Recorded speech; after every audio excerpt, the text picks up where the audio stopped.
Hi Year 12.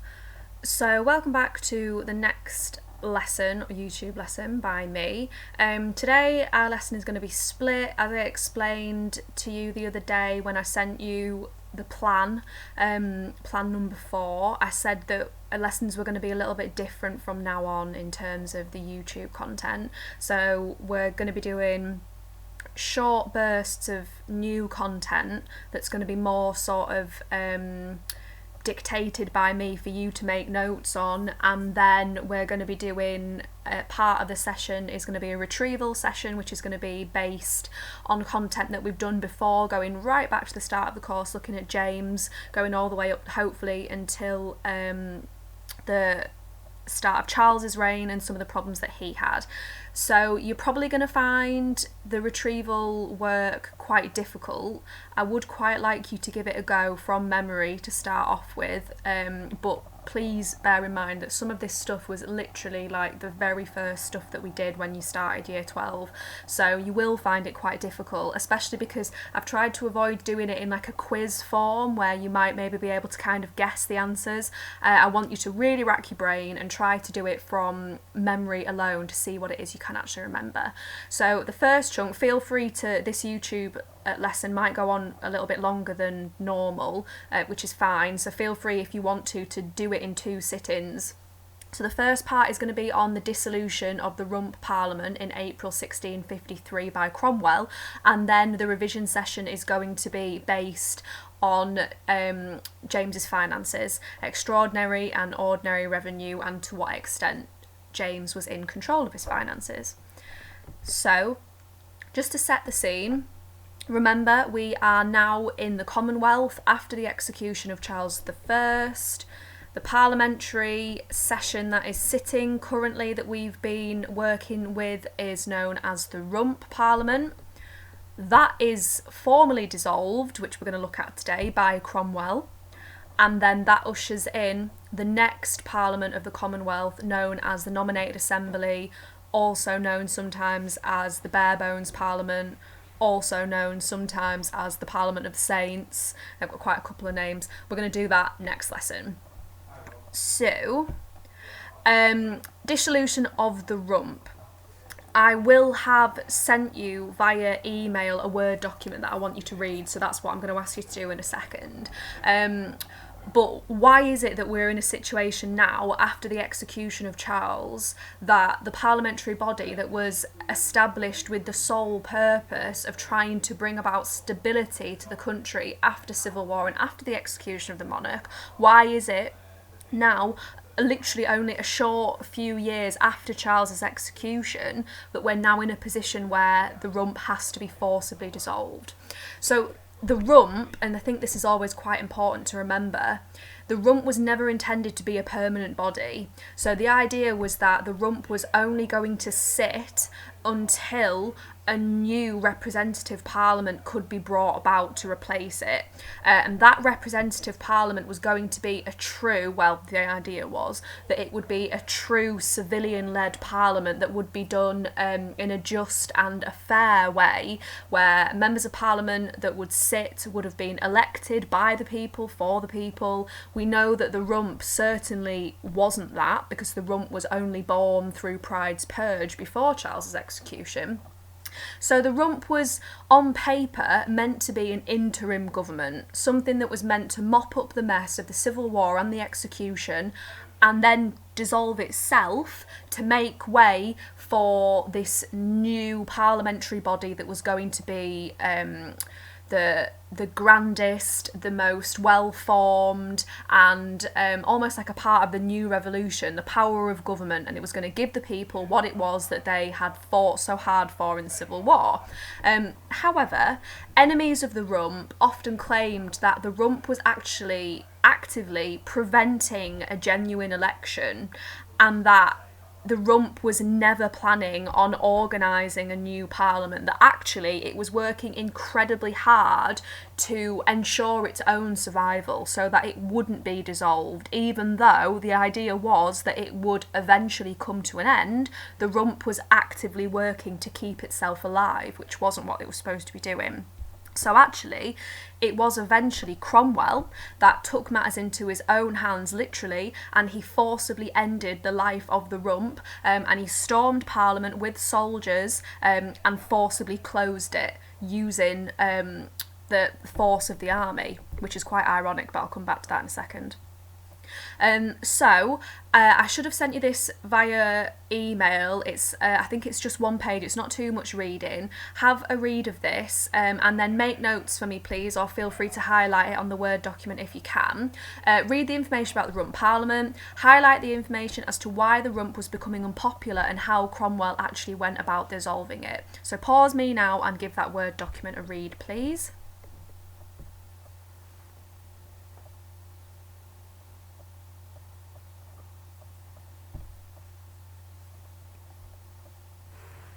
Okay, so this might seem as though it was a rather random event, a one-off event, but actually the dissolution of the Rump in April 1653 was one of the most important events in the English Revolution because of the change that it brought. Cromwell took this decision himself, and he literally took matters into his own hands when he stormed Parliament with the New Model Army and forcibly ended the life of the Rump. However, Cromwell never accepted the accusation that he had taken control of the nation by force. So it's important to remember that at this point, the role of Cromwell is becoming stronger and stronger and stronger, and he, as a person, is becoming far more involved in politics than he had ever done before.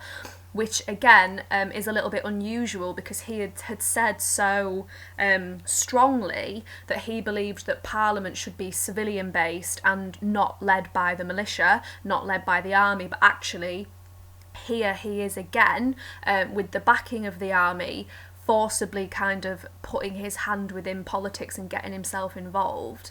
As I've said before, Cromwell is quite a complicated character, and for a lot of the things that he does, sometimes there isn't a clear explanation as to why he does what he does. So there may be a completely different way to see this event. Some people at this point in the course, and normally we would spend a little bit of time talking about this, see Cromwell as a bit of a baddie, because we'll have spent a bit of time talking about his controversies and his part in the massacres in Ireland. Some people see him at this point in the game as trying to elevate his status and his power. Some people see this as him taking his first steps towards becoming a little dictator and trying to seize power for himself, that he was actually a power-hungry guy all along, and that everything he's done in the Civil War, the New Model Army, has all been to kind of push his own status. Some people do think that, and some people do argue that, but you've got to see it from a different side as well. That actually the expulsion of the Rump may not have been this kind of deeply laid out plot. Maybe it wasn't a part of this big evil genius mastermind plan that Cromwell had. Perhaps maybe you could argue that Cromwell took the decision to dissolve the Rump quite reluctantly, but he did it because he felt as though he had no other choice because of the lack of action by the Rump and the unhappiness that the Rump were bringing upon the kingdom. Cromwell perhaps maybe didn't act from personal ambition. Perhaps maybe it was a case of it was more of a sense of moral duty. We know that Cromwell was a God-fearing man. He speaks candidly about every action he takes is all because it's a part of God's providence and God's divine plan, and that he is almost just like a worker bee carrying out the actions of God. So instead of maybe Cromwell thinking, I'll dissolve the Rump because then I can seize power for myself, instead maybe he's thinking, I don't want to do this, but I have no other choice, because a lot of people argued that now, under the Rump, England was actually in a worse situation than what it had been before the Civil War.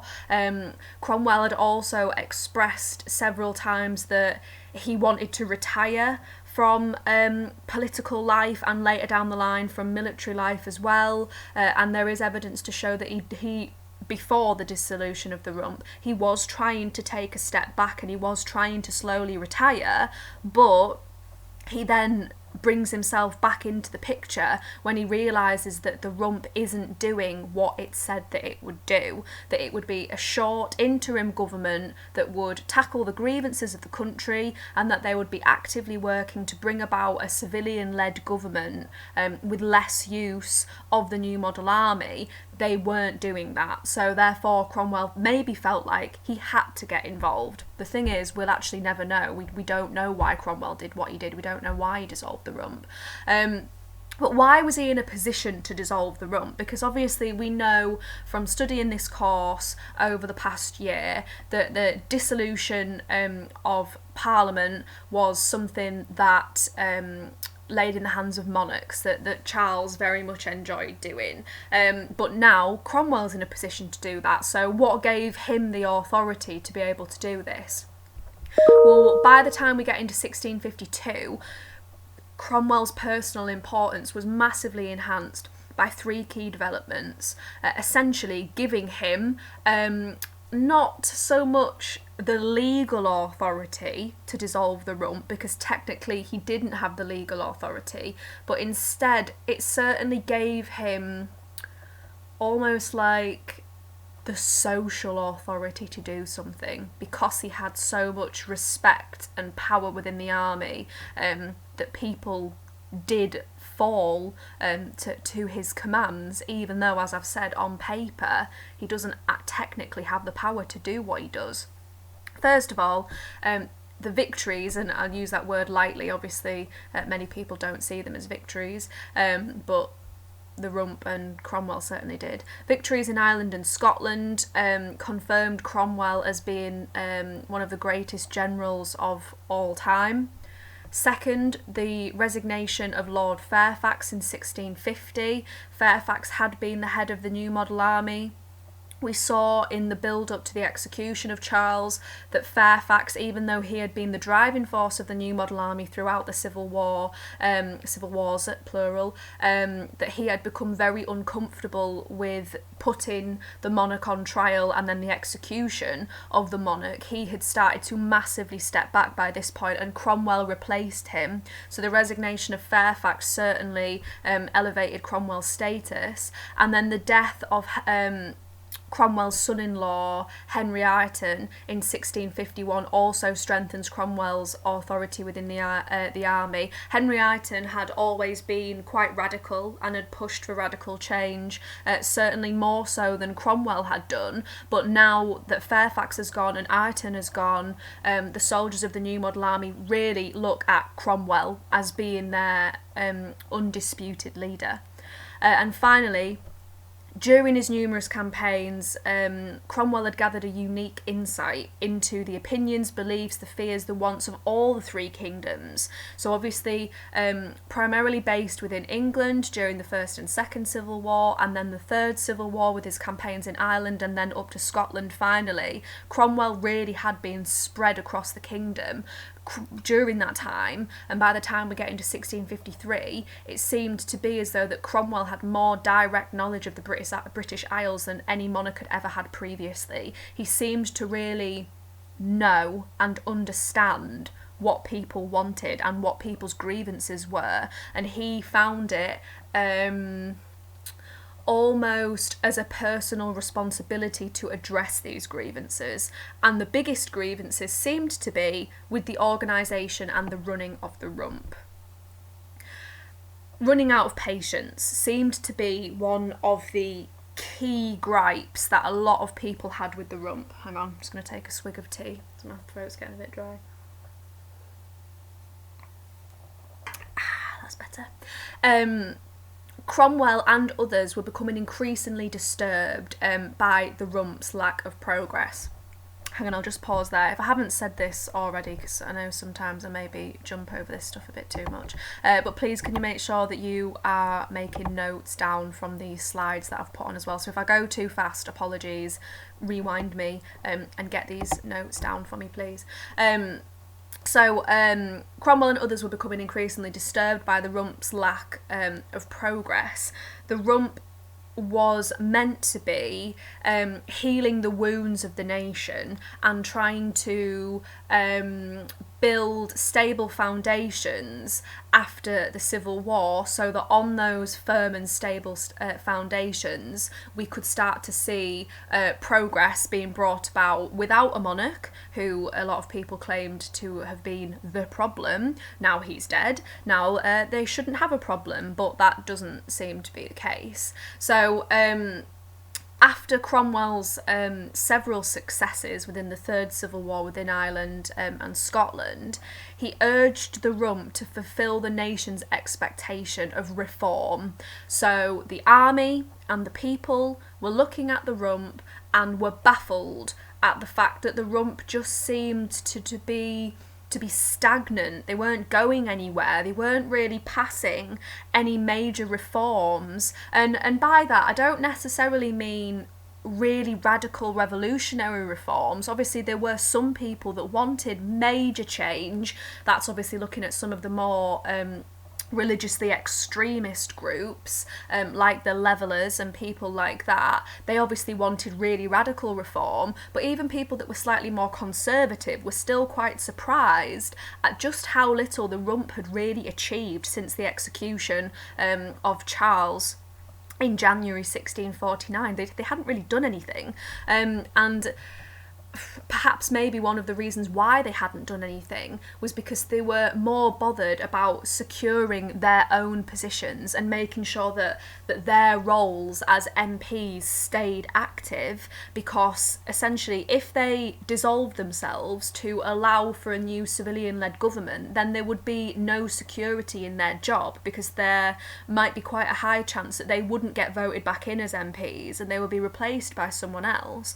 So they were more bothered about looking after themselves than addressing the grievances of the nation.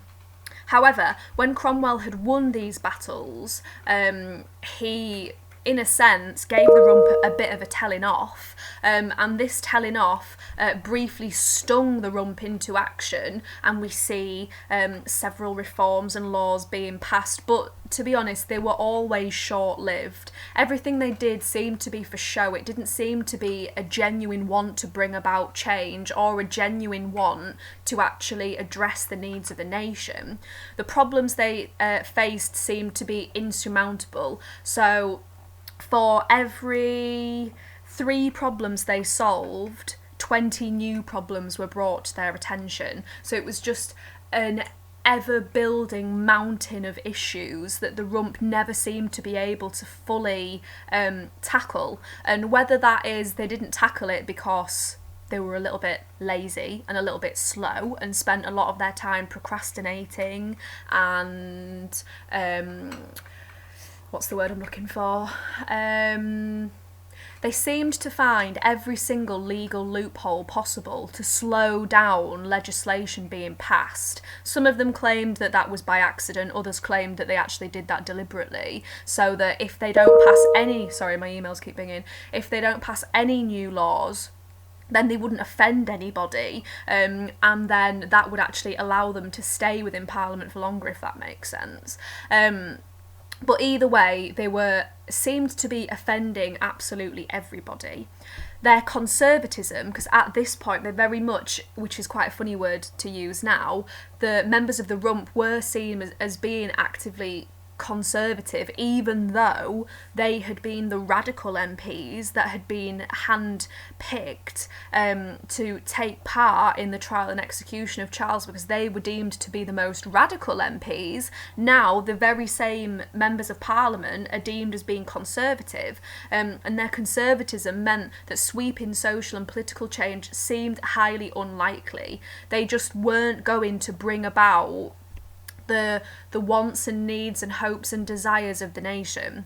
In addition, to make matters worse, by the time we get into the mid 1652, England was at war with the Dutch. This seemed to massively concern the nation, as the Rump didn't seem capable of being able to tackle foreign policy very well, which meant that the New Model Army and Cromwell often had to come to their aid and rescue them, like you know, a knight in shining armour, which again wasn't meant to be the way that it was. The army is meant to be a servant of Parliament, but now we see increasingly more after the execution of Charles that actually the Rump is becoming a servant of the New Model Army, which isn't supposed to be the way that it works. So the easiest way to do this probably is to get either a big piece of paper, if you've got one. Normally I would give you an A3, I would normally print this on A3 piece of paper, but obviously I can't do that.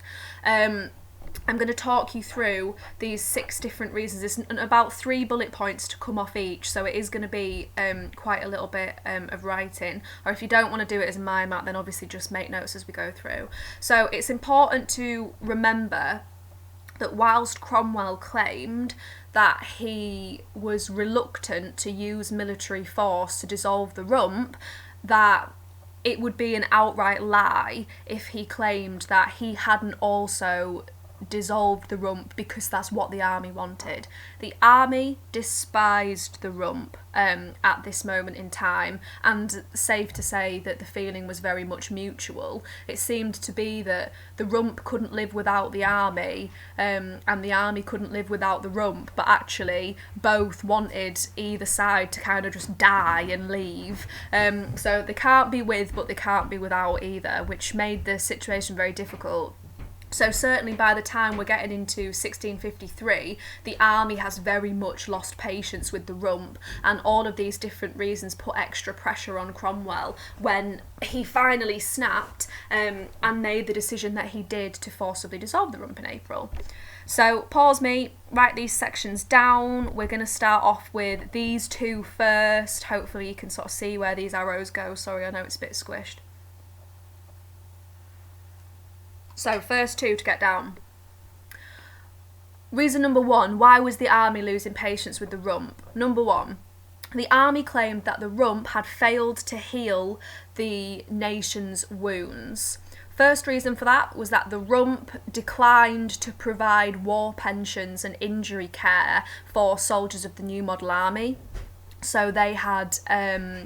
the army was massively in arrears at this point. They were owed a small fortune by the Rump, which the Rump claimed that would have to either be massively reduced or paid slowly over time, but that didn't cover war pensions and injury care. So if you were made disabled during your service in the Civil War, you were supposed to get injury care, and your widow, if you died, would get your war pension, but the vast majority of soldiers who had served in the civil wars weren't granted that, and they blamed the Rump for that. The sale of over 700 royalist estates, because the Rump was effectively skint and they owed a small fortune of back pay to the New Model Army, they decided that the best way to do that would to be to confiscate houses, estates, lands, farms from leading royalist families that were alive still after the Civil War, which I suppose you could argue, you know, well, they'd lost the Civil War, they perhaps maybe had to pay some form of price for that, maybe. But then if you think about it, if your main aim is to heal the wounds of the nation, you can't constantly take off your enemy all the time, because then that's just going to create further division and make people bitter, and it's going to always create a feeling of us versus them. Really, there shouldn't be royalists and you know, there shouldn't be royalists, cavaliers, roundheads, parliamentarians anymore, because there isn't a monarchy. Charles is dead. So they should actually, instead of constantly punishing royalist families, and this could, you know, include if you could be perhaps maybe the child of someone who had served for Charles, and now you're being punished even though you never even served in the Civil War. Now you could have your farm taken off you. It was deeply unfair, and it just created further tension, and the Rump didn't seem to understand that. The Rump seemed to be unpopular with just about everybody. Instead of healing wounds, they actually created further divisions. They seemed more content with sometimes creating problems instead of trying to fix them. And finally, their lack of productivity gave the army a greater sense of their own importance within politics. So as I've mentioned before, the army is supposed to be a servant of Parliament, but because the Rump were essentially feckless and weren't doing anything, that made the army feel as though that they had more of a say than they actually should have had a say. On paper, the army should have no say. Yes, they did serve, and they did defeat Charles within the First and Second Civil War, but that doesn't mean that they were governing politics, and they shouldn't have been governing politics. But because the Rump wasn't doing their job, the army felt as though they should step in. Second one, belief that the Rump resented the army. The Rump did resent the army. It certainly wasn't a secret. There was many personal grievances of army generals within the Rump that just wasn't addressed. They were largely ignored. Plans to sell Hampton Court. Hampton Court Palace is down in London. It was the main residence of Henry VIII, and it was also a palace of which Charles resided in for a period of time.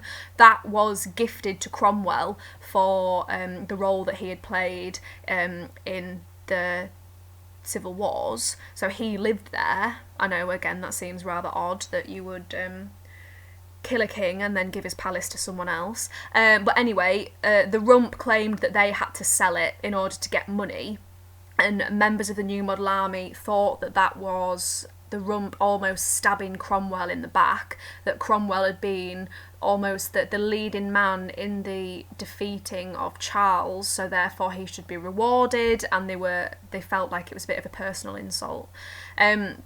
Demobilisation of army regiments. The Rump was desperate to make the New Model Army much smaller. They claimed that if you made the New Model Army smaller, then the debt would be smaller because you wouldn't have to pay them. And then if the debt is smaller, that means that they can then start to get on top of the arrears that they already owed the army, and that eventually the role of the army would die out because the Rump had to increase tax dramatically in order to fund the New Model Army. But tax is unpopular, so people moaned about high taxes. But then the New Model Army moaned that it was owned money.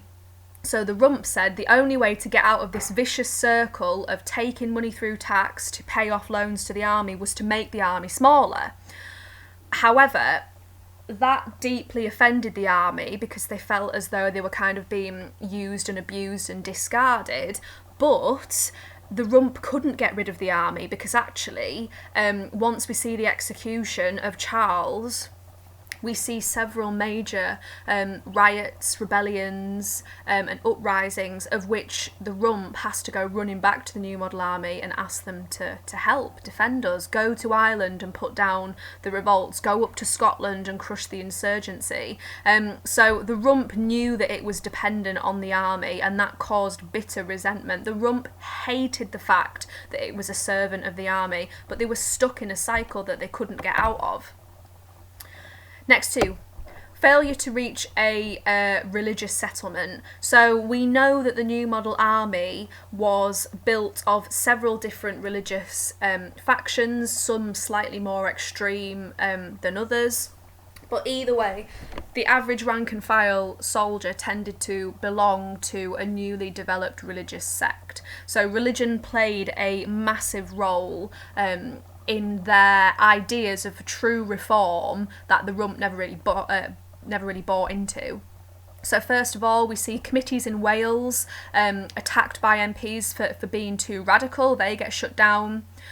Presbyterian settlement neither repealed nor developed further, so we start to see a rise in parliamentary Presbyterianism during this time period, dangerously close to almost rolling out Presbyterianism across the kingdom, which came at a great shock to the New Model Army, who didn't want a blanket state religion. They wanted freedom of conscience. They wanted to be able to practice and preach their own religious ideas. They didn't want Presbyterianism to be rolled out over everyone. So that came as a bit of a slap in the face. The New Model Army claimed that the Rump was ignoring the will of God, that and let's face it, if you were a religious extremist, you have not only defeated Charles once, you've defeated him twice, and now you have successfully put down riots in Ireland and Scotland. You would be feeling as though God was on your side because he has allowed you to be victorious 4 times. That's certainly what Cromwell felt during this time.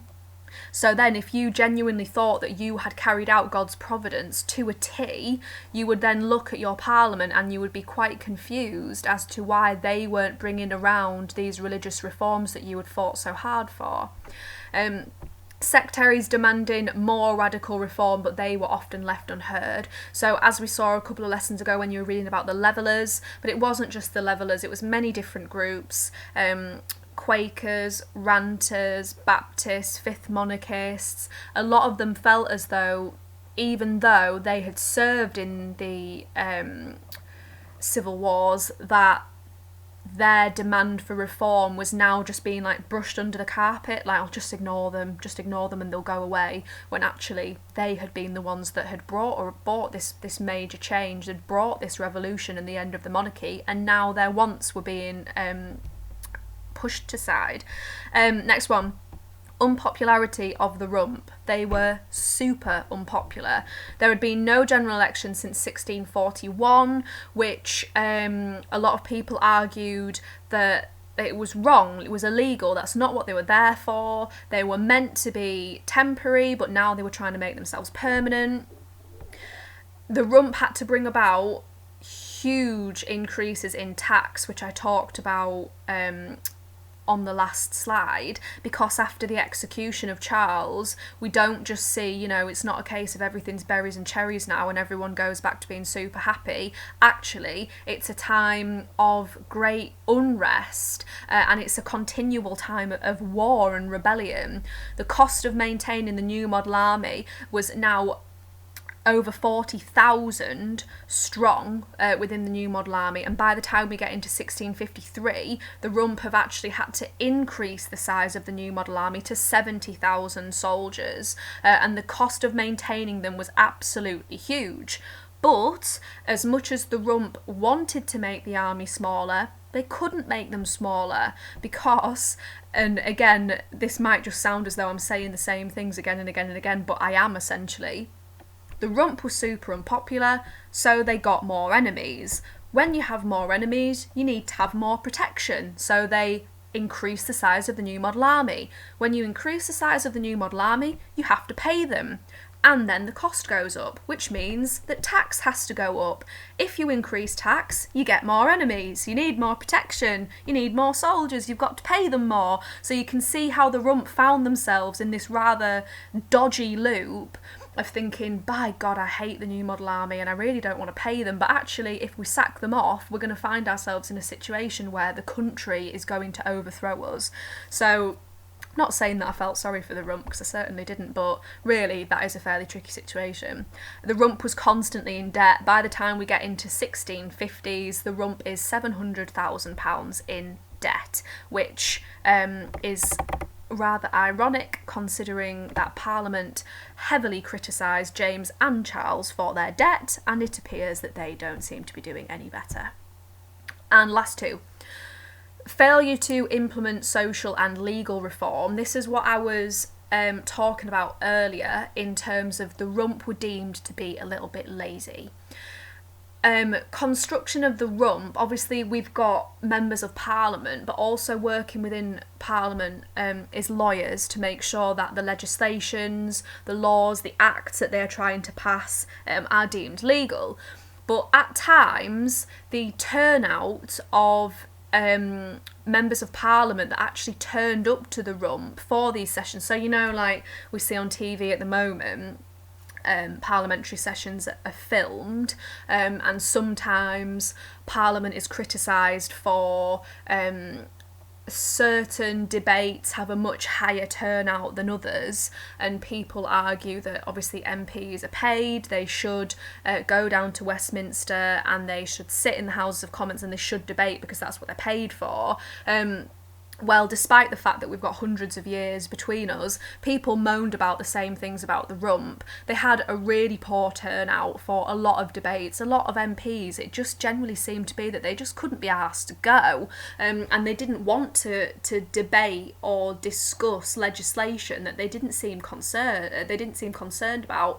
So actually, during several parliamentary sessions, there were actually more lawyers in the chamber than there were MPs. That meant that the lawyers took it upon themselves to procrastinate. If you procrastinate, that means that you just faff on. You do whatever you can to slow something down. They were using constant delay tactics, which again seemed to back up the idea that the rump's main priority was to keep themselves in power, because if you constantly slow down law and legislation, you never get anything done. And if you don't get anything done, then you just kind of stay where you are, you stay stagnant, which is what they appeared to be doing. Whether it was deliberate or not, I suppose we'll never know. Some people claimed it was, others claimed it wasn't. The lawyers made the law too complicated and too slow, so that whenever anything was discussed, it never went anywhere, and then it was just debated to the point of sheer boredom, and then everyone just said, you know what, sack this, let's not discuss it anymore, and then it would just kind of die. There were demands by the Levellers. Remember, the Levellers were quite an extremist group, that actually, because Parliament isn't working, that England should now just return back to the Anglo-Saxon time period where we don't have a parliamentary body. Instead, the country is almost split into different sections and kind of like counties we have now, and each county would have their own parliament, so things would be done completely differently. That just kind of shows you just how upset people were getting with the rump, that they were actually bringing about really revolutionary ideas. And last one, failure to arrange a replacement. As I said at the start, the rump was meant to be temporary. Discussions regarding their replacement were rare and not very fulfilling. They were often dismissed quite quickly. People found that really, really irritating, considering that was what they were meant to do, to dissolve themselves, refused to do so, and Cromwell had to do it in April 1653. So hopefully you've got loads of information written down from today. So I'm going to stop on the dissolution of the rump now, and we are going to do a little bit of revision. If you're bored of listening to me because I have really droned on in this session, then why don't you maybe just pause me and maybe do this second part another day or later on. Totally up to you. Maybe you're not bored of me, who knows. Okay, so we're going all the way back to one of our very first lessons. We are thinking about James's finances. So to start off with, two quick definitions. I would probably do this on like a completely separate piece of paper, so you're not getting your James notes and your Cromwell notes all bundled up. Number one, ordinary revenue. Number two, extraordinary revenue. So these were the two main ways in which James collected his finances from. Ordinary revenue was income that the monarch received each year, a little bit like a wage. This was not dependent on Parliament. Ordinary revenue came from a number of sources. During peacetime, so when the country was not at war, which actually James throughout his reign doesn't really engage in any form of war, bar right towards the end he slightly dips his toes in the pond of the 30 Years' War, but even still doesn't really get involved. James was expected to live of his own. This was a term that James found quite difficult and struggled with quite a bit, which we'll come to in a second. So that's the first way in which James is getting cash. Second way was extraordinary revenue. Extraordinary revenue came to the Crown only on specific occasions and for very particular reasons. The most common reason for extraordinary revenue was war. Extraordinary revenue was completely dependent on parliamentary grants, loans, clerical taxes and other examples along those lines. So James would have to summon a parliament. He would have to present the reasons for why he wants this money or why he needs this money. Parliament debates it. They either outright decline and say no, or they might maybe debate the amount of money that James is asking for and maybe offer a slightly reduced rate. So these are the two ways that James is getting his hands on cold, hard cash. But did it work? Well, that's what you're going to tell me. So I would like you to try and do this from memory. You are going to find this hard, so please just do what you can. Even if you can only write a couple of sentences for a few boxes, I would still rather you just give it a go from memory before you just listen to me drone on. Sorry, I hope you can't hear my boyfriend on the phone in the other room. He speaks very, very loudly. The joys of working from home. Right, so these are factors. Extravagance, that's obviously slightly different to the other four. Crown lands, custom revenue, wardship and taxation. I've given you the definitions here. You're going to tell me, was this a successful way to increase income? So was this a good way for James to get access to finances? And then finally, is he in control of this situation or is it out of his hands? So what I mean by that is this something that James is getting regularly? Is it something that he has to ask permission for? Is it legal or is it a little bit of an awkward grey area? So if you don't want to do it as a table, that's fine, set it out however you like, but I would like you to spend a good 15, 20 minutes if you can. Don't use your knowledge organiser, I want you to use brain power alone. Anything you can remember about James's extravagance, Crown lands, custom revenues, wardship and taxation. And then, of course, I will go through it, but I'd quite like you to try and do it yourself for a little bit. So pause me now, please. Okay, so I've tried to make it as big as possible so you can see it. Yeah. Can't really squidge it in any further. So the first two, extravagance and crown lands. Extravagance obviously is the odd one out because that is not a factor in terms of a way in which James would gain cash, but understanding James's extravagance is absolutely essential in understanding the problems that James had really, really early on in his reign. So, what is extravagance? Because I know I've cut the definition off there. James was often labelled with the term extravagant because he seemed to have very little control over his gift giving. How successful was it? Well, it's not successful. James seemed to be under the impression that if he gifted members of parliament, members of the elite, higher classes, landowners, that sort of thing, that he would create a sense of loyalty or a sense of respect. But actually, it had the complete opposite effect. Many people saw this as a great weakness in James. If you can remember when we talked about the transition between Elizabeth and James, Elizabeth had been quite a frugal queen. She didn't give very regularly.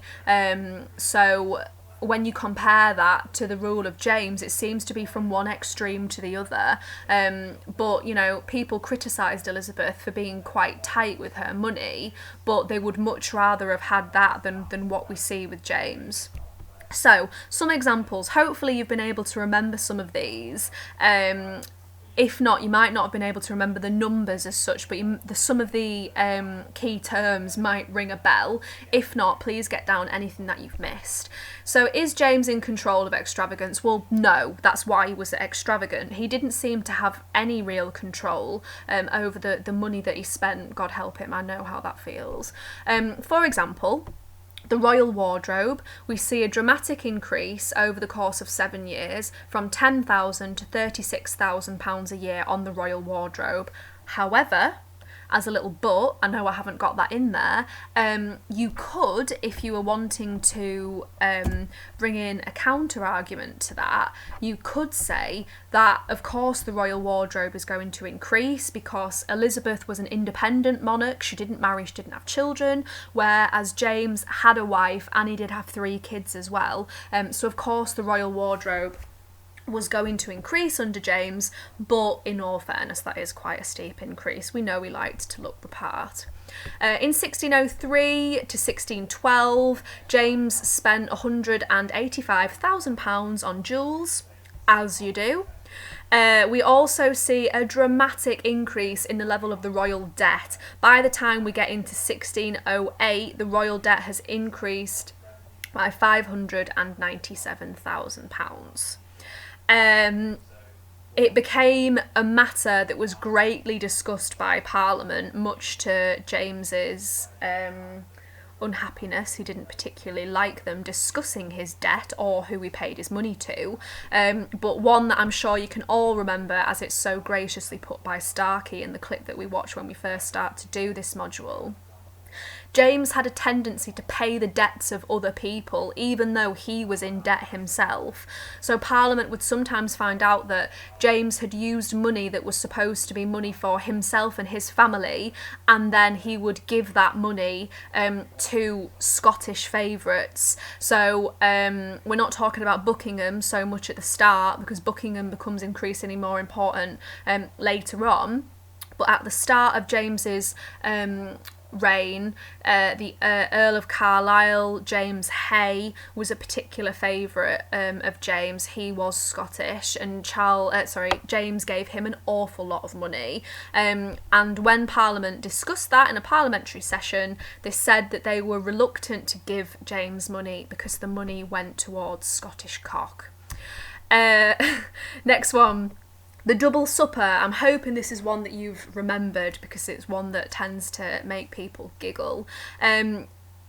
James actually didn't invent the double supper. He got it from James Hay. Double supper is the idea that you hold an extravagant banquet for your friends and for your family. In the first course, you have your servants bring out the food. Everyone stares at the food and says how amazing it looks, and then you take that course away, you throw it all away, and then you bring out the course that you would actually eat. So you are double suppering. Your first course is just a feast for the eyes, and then your second course you eat it. It's probably one of the best ways to waste money, and it was said that James would spend tens of thousands of pounds on the lavish banqueting and double suppering. James was described as being a leaky cistern, so a tap that you couldn't turn off, and that infuriated Parliament. Next, James becomes so strapped for cash that he starts to turn to controversial ways to raise extra money for himself. He creates a new title and he sells it for just over £1,000, a title of baronet. And although it does raise him £90,000, it was really hated. Titles were meant to be gifted to people who had done something extraordinary, so perhaps if they'd served in a war, or if they'd shown a sign of loyalty to the crown, then they would be gifted a title. So the idea that you can just buy a title, it kind of diminishes the specialness of it. I know specialness isn't a word, but you know what I mean. So that was deeply controversial. And next one, James appeared to be financially inept. He seemed to be like a child in a sweet shop who has got £5 £5 worth of pocket money to last them the week. They go in the sweet shop and they spend all of their £5 straight away on sweets that they don't even really know if they like or not, and then they have a couple of them and they're like, ugh, and they've spent all their money. He seems to have very little understanding of the true value of money. And hopefully you can remember an example that we talked about right at the start of the course, where James wanted to borrow a large sum of money and give it to a friend. So when he went to the Chancellor of the Exchequer and asked for this money, they actually laid it down in front of him for him to see. So you can say, this is what £30,000 looks like.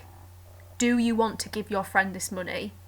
And then he had a rethink, and he cut down the amount of money that he borrowed. I mean, he still took some, he still gave some money to his friend, he didn't completely sack it off, but still, if you have to lay out pennies in front of someone, that's something that you would do to a child. You know, you've got this many pennies, how many do you want to spend today? Oh, that's too many pennies, let's reduce it. So poor James just seemed to be a little bit childish when it came to his cash. Next one, Crown lands. Little success, became less and less successful over time, although they were used as an important part of patronage. So if you've forgotten what patronage is, patronage was completely normal during this time period. It is where you would gift someone from office, a member of parliament, or someone that had served you in terms of sort of loyalty or loyalty to the crown. You would give them a gift, and crown lands was the easiest way to do that. So you might maybe gift someone the lands of Barnard Castle. If there wasn't someone who was, or if there wasn't a Lord Barnard already, you might gift them that as a form of patronage. But really, crown lands aren't bringing James in the cash that he needs. Elizabeth sold £800,000 worth of royal estates, so James had inherited a much smaller amount of royal estates to then sell. Extracting higher rent was very, very unpopular, and James was quite keen to avoid that. So often the rent paid on royal estates was a tiny percentage of what it was actually worth. A convenient form of patronage, so instead of selling the land you would gift it, which obviously means that then you're not getting the money from it. James wasn't fully in control of this either, as exchequers were also keen to sell land as a quick and easy way to raise money, and there are ample examples of exchequers selling land for a fraction of what it was worth just to get some cash quick in order to pay off some of James's debt. Last three, I hope you can see these because these are a little bit small. Custom revenue. So this is a bit of a controversial one, and it plagued James's reign from start to finish. Custom revenue was extremely useful for James, but whilst it was a useful cash flow, it caused more tension with Parliament, sometimes more tension than it was actually worth. But this was the second biggest form of ordinary revenue that James could get his hands on. And why is that? Well, it's because James is quite savvy with custom revenue. So if you've forgotten what custom revenue was, I think I put it on at the start here. Custom revenue is also known as tonnage and poundage. This was a tax on imports and exports. Not technically illegal, but James increased it, which makes its legality quite dubious. So custom revenues, they brought in 3 times as much as crown lands, but as I said a second ago, James then makes the controversial decision to expand tonnage and poundage in 1806 by creating something known as impositions. Very successful for James, and it certainly helped him in terms of his finances, but he paid the price for it later on in terms of his deteriorating relationship with Parliament, who deemed impositions illegal. So James added impositions as an extra cheeky way to get cash, and he added impositions on things such as currants used to make wine, and several other exports that were brought in from around Europe and other places.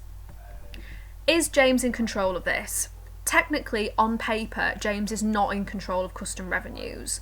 Only Parliament can grant and pass taxation. However, we see James bending the rules slightly and being allowed to do this to some extent. In 1604, the direct collections of duties was abandoned to use a new scheme called farming out. This created a group which paid a set price for customs to James. It was good for merchants and good for the crown, but what that effectively did was it created a new indirect tax, which means that Parliament have had their nose pushed out a little bit, because technically it's only Parliament that can grant tax, but now through farming out, if merchants are directly paying the crown, they've snipped out the middleman, Parliament aren't playing a role anymore, and that caused a lot of anxious feeling by Parliament, who felt like James was running away with money that only they should be able to grant. And this led to a couple of cases, most famously the Bates case in 1606. Bates had been importing currants. He was charged with the new imposition and he refused to pay it because he said that it wasn't legal. He said that only Parliament could issue direct taxation. James claimed that he was owed the money and it went to court. Bates lost, which was quite controversial because really what he was saying was true. But what the judge said in the court case effectively gave James the green light to carry on doing things that he shouldn't have been doing. The judge said that the king owns the ports. So if the king owns the ports, he owns the gates of the ports. So whatever merchants bring through the gates of the ports, James owns those too. So he can tax them if he wants to. So for James, that was literally just like massive woohoo, effectively telling him that he can continue to do whatever he wants, even though on paper it's actually illegal. James was slowly taking control of taxing imports. It's illegal, but he continued to do it anyway. So big source of income, but created mass tension. Wardship. It's been a while since we've talked about this. Wardship is where if a higher class family member dies and they don't have a son or they either don't have any sons or their son isn't old enough to take over the estate on behalf of their father, then the crown would take over that estate. But actually it wasn't a very useful form of income. It was quite unreliable because obviously it just depended on the death of someone, which obviously you never really know when people are going to die or not. It caused great tensions. It was considered to be highly outdated and quite unfair on families that had already had a death and then the crown was effectively reaping rewards from their death. It was worth about £65,000, so it was certainly nothing really for James to sing about, because he certainly needs a lot more cash than that. It brought the crown some money, but it wasn't really worth the tension that it caused between the crown and the higher classes, which effectively, if you're a monarch, you need to keep your higher classes on side. And finally, regular taxation. It's not as successful as it could have been because it was plagued by corruption and official self-interest. So if you can remember, when we first start to look at James's finances, it's quite easy to blame James for all of the financial problems that he encounters when he becomes king, but you've also got to remind yourself that there was a hell of a lot of corruption during this period of time from the people who often took the greatest pleasure in slagging James's finances off. They were often some of the most corrupt people, and also official self-interest. So that term basically means if you're a member of Parliament, you weren't meant to act for the good of others, but actually a lot of them would work to pass laws and acts that they knew would actually benefit them and not other people. So what we see with regular taxation is the higher classes were massively undervaluing their wealth in order to dodge tax. So we see this with two particular famous cases, the case of Cranfield 1621 and then the Duke of Buckingham. The Duke of Buckingham, as we know, became James's closest advisor and probable boyfriend. The Buckingham was the second richest man in the land after James, but he only paid £400 worth of tax. So even though he was happy to accept all of these lavish gifts from the crown, he wasn't then willing to put anything back in the pot. It's like one of those really bad friends where they're always willing to accept a drink off you, but they're never willing to buy you one back. They're the worst kind of friends.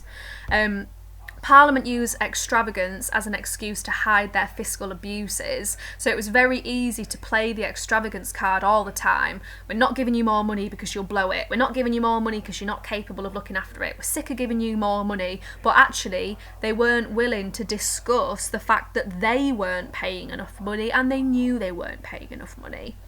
The subsidies granted by Parliament to James were grossly inadequate, but they argued that they were generous. So James was often compared to Elizabeth, which was quite unfair because, as I've said, James had a larger family, and James did inherit some debt from Elizabeth as well when the crown was passed to him. So it was unfair of Parliament to almost say, we're not giving you more money because this is what Elizabeth lived on, when actually she was just one person and James has got 5 mouths to feed. So taxation, was James in control of this? No, James is not in control of regular tax. This is completely dependent on Parliament, and it became quite apparent throughout James's reign that the crown could not depend on Parliament to adequately fund the royal household through taxation.